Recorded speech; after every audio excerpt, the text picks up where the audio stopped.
Pesan beliau, hati-hatilah kamu mengendalikan sampanmu supaya kamu tidak terombang-ambing di laut yang luas sampai ke tujuan.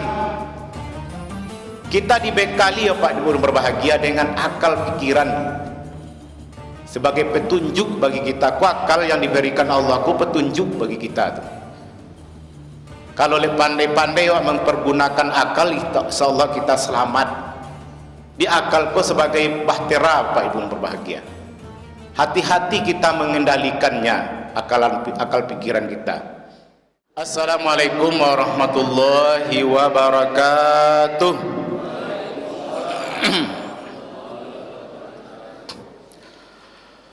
Alhamdulillahillazi ahyana ba'dama amatana wa ilaihin nusur.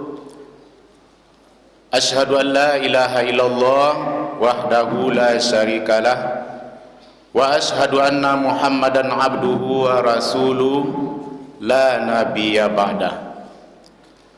Amma ba'du, qala Allah ta'ala fil Qur'anil Karim, a'udzu billahi minasy syaithanir rajim. Bismillahirrahmanirrahim. Wa mal hayatad dunya illa lahwun wa la'ibun wa innad daral akhirata lahiyal hayawan law kanu ya'malun. Sadaqallahul azim. Surat Al-Ankabut ayat 64. Kembali kita bersyukur kepada Allah Subhanahu wa taala. Alhamdulillah, berkat nikmat dan hidayah Allah kita bisa hadir di masjid yang kita cintai ini. Nikmat yang beliau berikan kita pakai untuk melangkahkan kaki, mengayunkan tangan untuk berkunjung ke rumah Allah ini.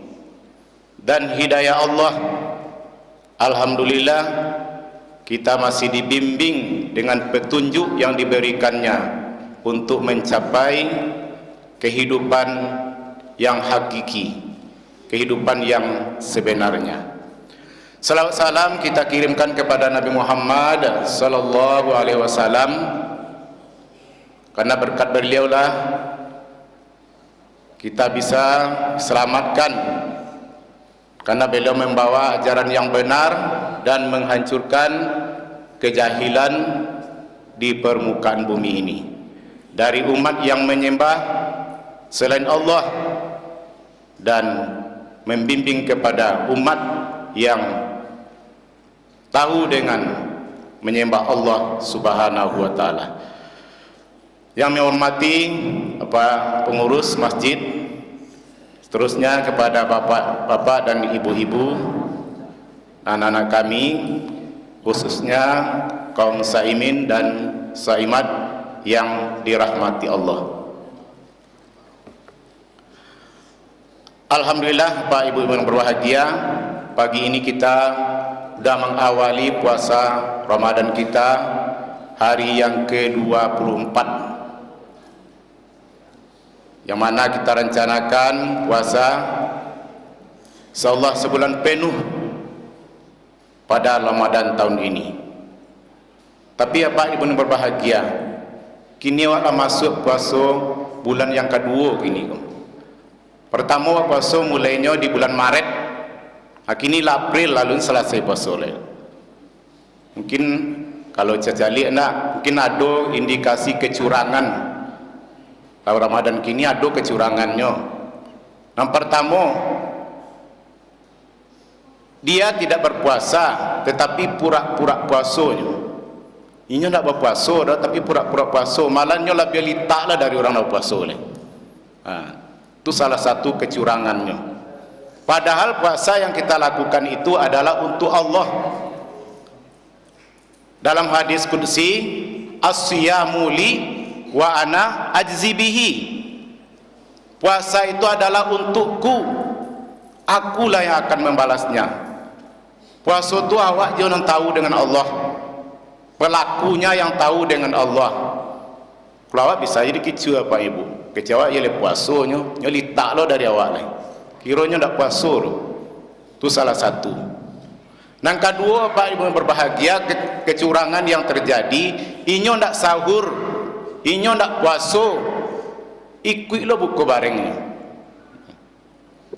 Malam mengada jadwal ke Lubuk Buaya, macet jalan Pak nih ibu-ibu. Itu rumah-rumah makan tuh ramai. Atu lun tahu sudah buka puasa di situ tuh lun tahu puasa sadole itu. Nang ketiga, inyo ndak berpuasa, dulu lo nyom balik baju baru berdawa dan puasa. Ada aja celek Pak dan Ibu yang berbahagia. Kecurangan terjadi, inyo ndak bakar aja minta THR lo nya. Kalian ndak bakar aja, ada tuntuilah THR. Dulu lo nyom memasan kue rayo berdawa le. Dia Pak di berbahagia. Itu akan dipertanggungjawabkan nanti di mahkamah Tuhan. Allah yang akan mengadili. Kalau kecurangan pilpres itu mahkamah konstitusi itu yang akan menyelesaikannya. Tapi kecurangan-kecurangan seperti ini apa yang berbahagia akan kita pertanggungjawabkan nanti di mahkamah Tuhan. Jadi kita dunia aku Bapak Ibu berbahagia, seluruhnya kita diminta pertanggungjawaban. Yole serius awak beribadah kepada Allah Subhanahu wa taala. Mudah-mudahan Bapak Ibu berbahagia yang hadir kau ndak ada yang curang. Amin amin ya rabbal alamin. Bapak Ibu yang berbahagia, tausiah kita pada subuh ini diambil dari surat Al-Ankabut ayat 64. Ayat yang dibacakan tadi wa ma hazihil hayatad dunya illa lahwun wa la'ibun wa innad daral akhirata lahiyal hayawan law kanu ya'malun. Dan tiadalah kehidupan di dunia ini senda gurau dan main-main, dan akhiratlah tempat kehidupan yang hakiki, kehidupan yang sebenarnya bagi orang-orang yang mengetahui. Ayat ini Bapak yang berbahagia, ini adalah peringatan bagi orang-orang yang kafir, bagi orang-orang kafir, orang yang hubbud dunia, berlebihan mencintai dunia, lalai dengan akhirat. Dia berusaha di dunia mencari kesenangan, yang mana kesenangan itu memperdayakan mereka. Nggak luput dengan kesenangan itu, lupa dengan akhirnya. Carinya harta banyak-banyak, dikoleksinya segala apa yang ia kehendaki. Kadang tak butuhnya balinya jolai lah, dicarinya bali mobil banyak-banyak, sehingga kebajalan ragu otoma yang akan dipakai. Padahal Bapak Ibu yang berbahagia, yang seperti itu kata Allah Subhanahu wa taala itu diabadikan dalam Al-Qur'an, namanya Al-Ankabut, laba-laba. Ia mencontohkan sebagai sarang laba-laba, nyubeknya rumah ranca-ranca dari ranca-ranca, lama hingga tak ada artinya ledo. Begitu pula kehidupan kita Pak yang berbahagia, wa kumpulan harta banyak-banyak, cari kekayaan banyak-banyak, muset banyak, maningga, padahal semuanya tidak akan bisa kita bawa ke akhirat. Untuk nanti tinggal saja lagi. Sehingga awak nak bau beras keringat, banting tulang, bak kecil orang pesisir di mana ladang Sinain, di situ di balik Bukit Pulake. Alang josiko nambah main barabasa se nama dape. Awak nam peras keringat, banting tulang itu orang lalu tengah hari nan dape. Itu yang membuat kita lalai dengan kehidupan yang sebenarnya.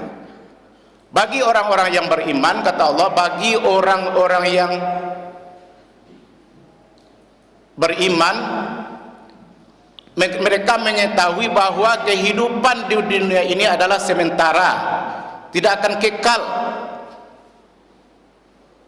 Kan ya Bapak Ibu berbahagia, tidak ada orang kekal hidup di dunia. Tidak bisa menikmati balahan usaha yang mereka dapatkan dari hasil kerjanya berlimpah. Tak bisa dia menikmati selama-lamanya. Banyak disisakan kepada orang yang setelahnya. Di dalam kitab Tanbihul Ghafilin, ini kitabnya, artinya nasihat bagi orang-orang yang lalai. Dia dikatakan bahwa kehidupan kita di dunia ini sama dengan seperti orang yang melaksanakan ibadah haji, baik yang dari Indonesia, dari Malaysia dan berbagai negara di dunia ini. Kemudian dia berangkat haji ke Mekah, yang mana tujuan dari orang yang pergi ke Mekah itu dia berusaha mencari pahala, mencari amalan sebanyak-banyaknya.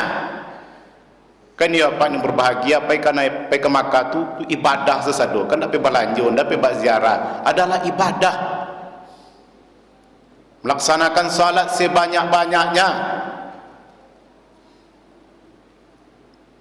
Jauh sebelum azan, waktu salat masuk, dia sudah berangkat ke masjid, sudah ada di masjid. Awak dipanggil, lu mangkuk kedatang, lazan orang, baru pergi ke masjid. Tapi di Mekah itu dia sudah berada di masjid jauh-jauh sebelum waktu masuk. Dia berharap mencari keutamaan salat di Masjidil Haram di kota Mekah. Dicari bekal sebanyak-banyaknya. Kemudian Bapak Ibu yang berbahagia, puncaknya haji dia berkumpul di kota Mekah, di Arafah, melaksanakan wukuf di Arafah. Seluruh jemaah haji wukuf di Arafah, berkumpul semuanya. Setelah selesai melaksanakan wukuf di Arafah, artinya rangkaian ibadah haji sudah selesai, dia akan kembali ke negaranya masing-masing. Di masalnya baliknya ke situ, balik. Yang dari Indonesia balik ke Indonesia, dari Malaysia balik ke Malaysia, dan seluruh negeri mereka akan kembali ke negeri asalnya. Begitu pula Bapak yang berbahagia, kita hidup di dunia ini bak seperti orang naik haji loh.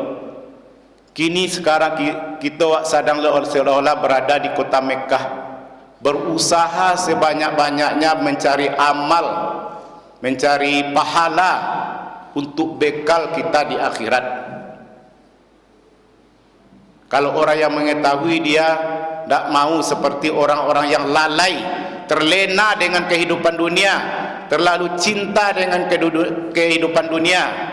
Di samping kehidupan dunia dia dapat, dan akhirat dia tidak lupakan.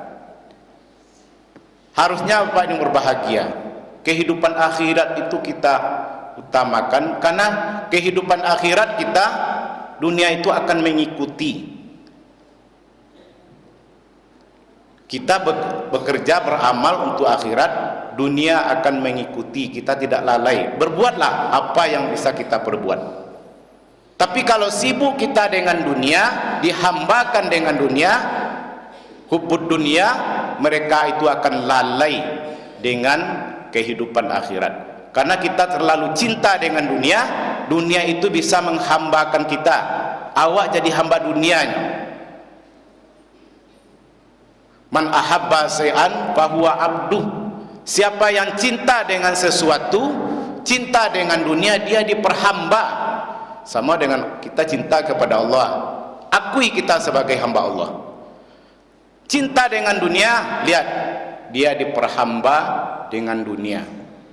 Lah dapat jabatan, yo tambah lo jabatan sebanyak-banyaknya, sehingga dengan kesibukan dengan jabatannya, lalai dengan kehidupan akhirat. Dapatnya Pak Ibu berbahagia, sejalan kita, kehidupan dunia dan akhirat selalu kita laksanakan. Dan begitu pula kaum muslimin berbahagia, berkumpul di padang mahsyar seperti orang yang sedang berkumpul di Arafah, di padang mahsyar itu apa? Di berbahagia, manusia semuanya dikumpulkan sebelum mereka berangkat kembali ke tempat yang sebenarnya. Kata Rasulullah, la tazalu qadama abdi hatta yus'alu an arba'in.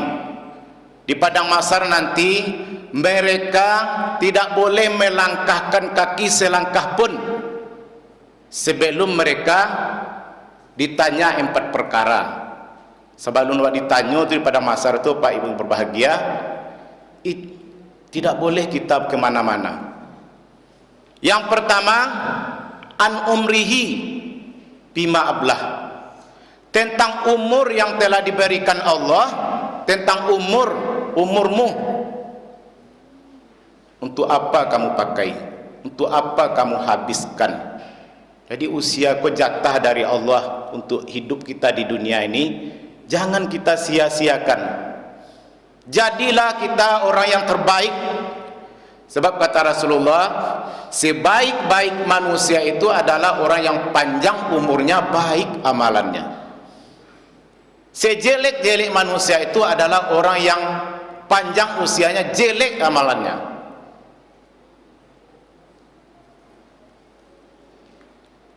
Dikata Rasulullah, orang yang panjang usianya, baik amalannya, itu adalah sebaik-baiknya manusia. Orang yang diberi panjang usianya, jelek amalnya, itu adalah sejelek-jeleknya manusia. Lalu apa yang berbahagia? Jangan kita sebagai lalai dengan usia yang diberikan Allah. Kita tidak tahu barajat tawak diagia oleh Allah hidup di dunia ini. Kadang-kadang angan-angan kita itu melebihi dari usia yang diberikan Allah Subhanahu wa taala. Kecik Buya Hamka, itu angan-angan kita itu di dunia, angan-angan hidup kita itu melebihi dari bayang-bayangan tagak awak. Wambi patokan kayu tu bayang-bayang awak tu waraba apa kayu baraban tu melebihi dari bayang-bayang tadi.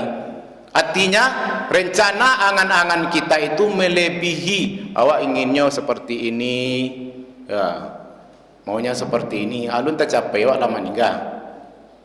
Jadi melebihi. Jadi jangan kita sibuk dengan angan-angan terlalu cinta dengan dunia.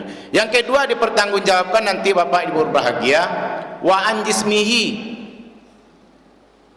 tentang jasadnya, untuk apa dipergunakan. Ko badan kuah, fisik awak kuah, tubuh kita ini untuk awak gunuan. Apakah kita jadikan hidup, pertumbuhan hidup kita ini dari tidak ada menjadi ada, kemudian tumbuh menjadi anak-anak, lalu remaja, dewasa, tua, habis begitu saja tanpa amalan sedikit pun. Padahal Bapak yang berbahagia, seluruh yang ada pada tubuh kita itu dipertanggungjawabkan nanti di akhirat. Mata diberi Allah, dipertanggungjawabkan nanti. Telinga diberi Allah, dipertanggungjawabkan nanti. Kaki yang diberi Allah, dipertanggungjawabkan nanti. Tidak bisa kalau di pengadilan Allah itu mulut kita yang selama ini berbohong ditutup. Tak boleh mengecek kalau mulutku banyak dutonya. Mulutku tidak boleh berbicara. Yang berkata nanti apa yang menjadi saksi di sekitar kita itu yang mengecek besok. Tadi tidak ada satupun yang bisa dibohongi. Karena di pengadilan Allah itu tidak ada satupun yang kita bisa. Kita akan melihat sendiri apa yang kita perbuat di muka bumi ini. Sedikit amalan yang kita perbuat, Allah akan memperlihatkannya nanti di akhirat. Sedikit dosa yang kita perbuat, Allah akan memperlihatkan nanti. Karena ada perwakilan Allah di muka bumi ini yang mengawasi kita, namanya kiraman katibin, itu kama apa itu kiraman katibin itu ada di sebelah kanan dan kiri. Siapa itu? Malaikat pencatat, seperti yang kita imani, malaikat rakib dan atid. Awak nak menyadari padahal kama pai selalu didampingi oleh pengawas, yaitu malaikat rakib dan atid. Kemudian Bapak Ibu berbahagia, Allah akan menanya kita nanti di akhirat, di yaumil masar, yaitu wa ammalihi mimmaktasabahu wa fima aj'aqahu, tentang hartanya, dari mana dia dapat dan untuk apa dia pergunakan. Itu kita pertanggungjawabkan nanti ya Pak Ibu berbahagia.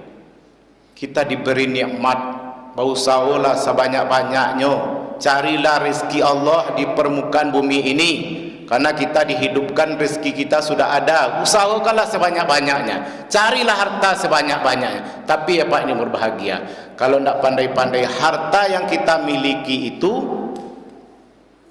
dipertanggungjawabkan di hadapan Allah Subhanahu wa taala.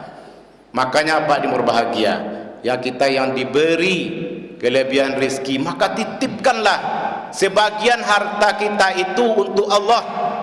Caranya menitipkan harta, bangun rumah ibadah, bantu pondok pesantren, rumah-rumah tahfiz.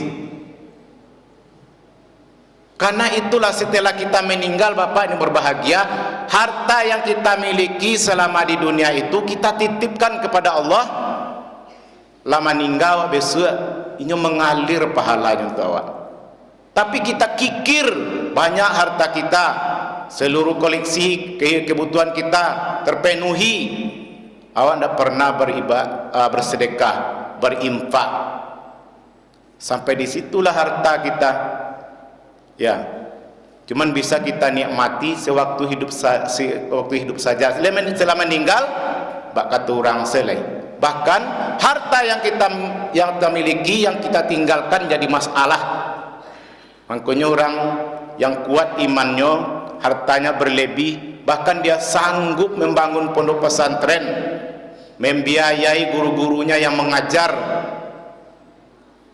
disempatkan dirinya untuk membangun masjid secara pribadinya sendiri, bahkan dibuat namanya.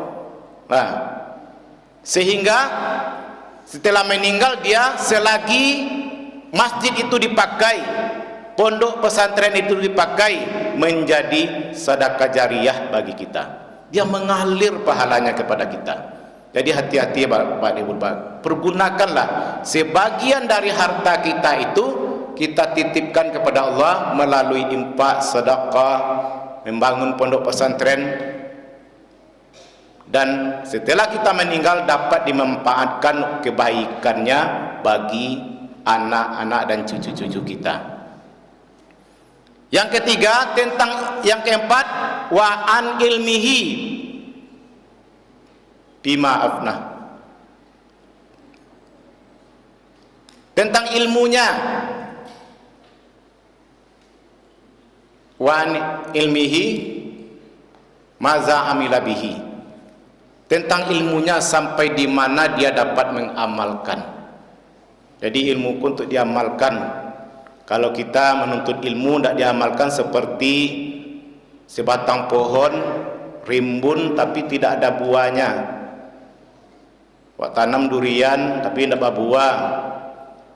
Awak haru-haru selek berbuah tapi tidak aja dah. Akhirnya sia-sia. Jadi seperti itu Pak yang berbahagia. Kita cari ilmu, kita amalkan, baik ilmu dunia maupun ilmu akhirat. Karena kita beramal itu butuh ilmu. Kalau beramal tanpa ilmu ditolak. Seperti kita beribadah, Pak berbahagia yang hadir di masjid ini, ilmunya sudah ada, salat ilmunya sudah ada. Jangan seperti orang bodoh, ya, ini ndak baraja, apa jo ikut-ikutan ke masaji. Anak baca, ndak kok ke masaji, nyo ke ruku, orangnya ruku, sujudnya sujud. Lah, jadi ibadah kok ndak ikut-ikutan. Ibadah itu kita pelajari dulu ilmunya. Apapun ibadah, supaya tidak ada kekhawatiran bagi kita rasu-rasu di awak bahwasanya ibadah itu sia-sia. Ingin salat kita mantap, berkualitas, pelajari ilmu tentang salat. Ingin puasa kita berkualitas, pelajari fikih-fikih tentang puasa. Jadi tidak merasa was-was. Nah, karena puasa itu ada tingkat-tingkatannya. Ada puasa yang benar-benar mereka itu puasa karena Allah Subhanahu wa taala. Ya Bapak Ibu yang berbahagia, kembali kepada ayat tadi, bahwasanya kehidupan dunia ini adalah sementara, kesenangan memperdaya. Di dalam surat Az-Zariyat, wa ma hazil hayatad dunya illa mata'ul ghurur, dan tiadalah kehidupan di dunia ini hanya kesenangan yang memperdaya. Kata Imam Al-Ghazali bahwasanya kita hidup di dunia ini bagaikan sebuah bahtera, kemudian kita berlayar menuju sebuah pulau. Pesan beliau, hati-hatilah kamu mengendalikan sampanmu supaya kamu tidak terombang-ambing di laut yang luas sampai ke tujuan. Kita dibekali ya Pak Ibu berbahagia dengan akal pikiran sebagai petunjuk bagi kita. Akal yang diberikan Allah ku petunjuk bagi kita tuh. Kalau pandai-pandai mempergunakan akal, insyaallah kita selamat. Di akalku sebagai bahtera Pak Ibu berbahagia. Hati-hati kita mengendalikannya, akal pikiran kita. Manusia dibekali akal, sementara makhluk-makhluk yang lain seperti hewan tidak memiliki akal seperti yang disebutkan Allah di dalam surat At-Tin, bahwasanya manusia itu adalah makhluk yang sempurna, disempurnakan dengan akal, nanti akan dipertanggungjawabkan. Jadi hati-hatilah kita menggunakan akal kita supaya kita selamat. Yakin akal ini adalah petunjuk hidup bagi kita. Mau selamat, pergunakan akal dengan baik. Kemudian kata Imam Al-Ghazali, kurangi bebanmu dalam berlayar menyeberang lautan tuh, kurangi bebanmu supaya kamu sampai tujuan ke pulau yang kamu maksud. Selamat sampai seberang. Kurang beban itu artinya kurangi dosa. Karena orang yang selamat itu orang yang kurang dosanya, tapi kalau banyaklah dosa kita akan tenggelam kepada kemaksiatan yang membawa kita kepada neraka. Kemudian pesan beliau, perbanyaklah bekalmu untuk hidup di seberang. Nah, artinya apa yang berbahagia? Sewaktu kita di dunia, carilah bekal sebanyak-banyak untuk hidup di akhirat nantinya, untuk hidup di tempat yang hakiki. Wa inna daral akhirata lahiyal hayawan, dan akhiratlah tempat kehidupan yang sebenarnya. Jadi hidup yang sebenarnya Pak Ibu berbahagia di akhirat nanti kekal dan abadi. Dunia ini sementara, dikasih kesempatan untuk berusaha sebanyak-banyaknya. Bagi orang yang berilmu, bagi orang yang mengetahui, dia tidak lalai dengan dunia, cari bekal sebanyak-banyaknya untuk akhirat. Supaya kamu selamat, kamu senang nanti hidup di akhirat. Jadi bekal untuk akhirat itu di dunia dicari Pak Ibu berbahagia. Mau kita rumah ranca, mau istana di akhirat, adalah dengan bekal sebanyak-banyaknya. Makanya carilah ilmunya. Seperti kita rajin melaksanakan salat sunat, duha, Allah akan membangunkan kita istana di surga.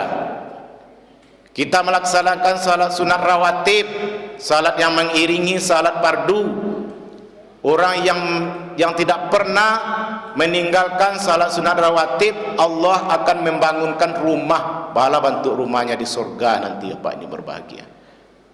Sehingga Rasulullah menyampaikan para sahabat, siapa yang melaksanakan salat sunat rawatib, mereka akan dibangunkan surga, dibangunkan rumah di surga. Sehingga para sahabat yang mendengarkan itu berbahagia. Tidak namanya meninggal salat sunat rawatib, dia berharap dia dibangunkan rumah di surga. Dia Pak Ibu yang berbahagia, dari ayat itu tentu punya tujuan kita hidup. Yang pertama, jadilah hidup kita ini banyak beribadah kepada Allah Subhanahu wa taala. Wa ma khalaqtul jinna wal ins illa liya'budun.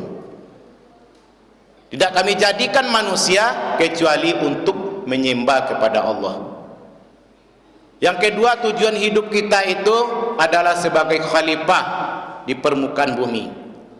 Di dalam surat Al-Baqarah ayat 30, wa iz qala rabbuka lil malaikati inni ja'ilun fil ardi khalifah.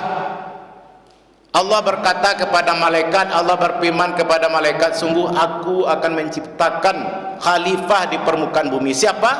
Adalah manusia. Yang ketiga, agar tahu kekuasaan Allah. Jadi tujuan hidup kita Pak semua berbahagia, kita hadir di bumi, di muka bumi ini, kita tahu dengan apa kekuasaan Allah.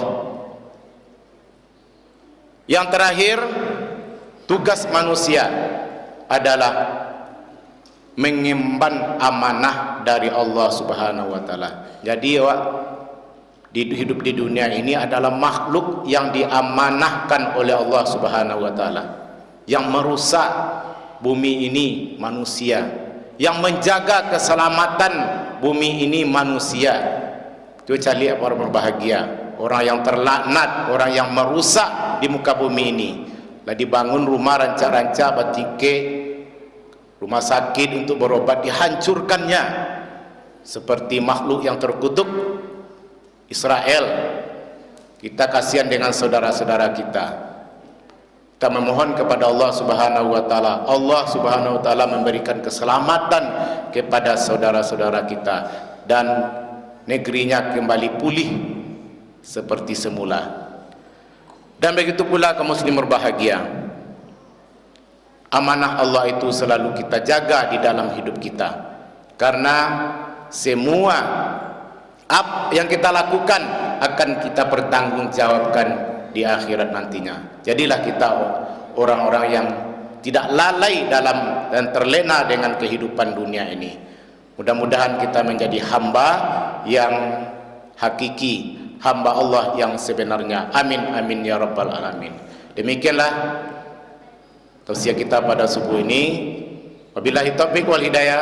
Assalamualaikum warahmatullahi wabarakatuh.